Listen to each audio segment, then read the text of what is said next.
طبق جدول واخوری‌های راهبریت شهر و ناحیه‌های ولایت سوغد با دانشجویان مؤسسه‌های تحصیلات عالی و میانه کسبی شهر خوجند در قصر جوانان به نام لایق شیرعلی ملاقات رئیس ناحیه سپیتامین با دانشجویانی که در مؤسسه‌های میانه کسبی و عالی مرکزی ولایت سوغد تحصیل می‌کنند برگزار شد. هدف از برگزاری ملاقات مذکور شناسایی پیدا نمودن از روند تعلیم و علم و معرفت آموزی، وضع زیست و زندگی دانشجویان جوانان سعادتمند اساس یافته، فراگیری آنها با غمخواری نوبتی حکومت جمهوری تاجیکستان محسوب می‌یابد. در واخوری معاون رئیس ولایت و رئیس ناحیه سپیتامین اشتراک داشتند. در جریان ملاقات از توجه پیوسته اساسگزار صلح و وحدت ملی پیشوای ملت محترم امام علی رحمان نسبت جوانان یادآور شده تاکید گردید که جوانان باید از امکانیت‌های موجوده استفاده برده دانش آموزند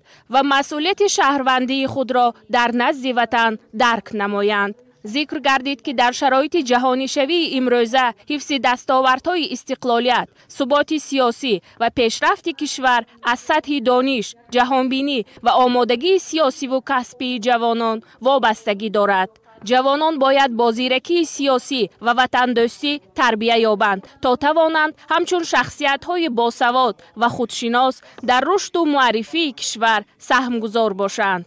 در ادامه چاره‌بینی دانشجویان سخن گفته برای دستگیری‌های پیشوای ملت اظهار منتداری کردند. آنها تاکید نمودند که مسئولیت خود را خوب درک نموده با دانش و ملکه بلند کسبی در آینده برای پیشرفت دیار خدمت خواهند کرد. در رفت ملاقات به یک گروه دانشجویان کمک یک وقتینه مقامات اجرایی حاکمیت دولتی ناحیه سپیتامین رسانیده شد.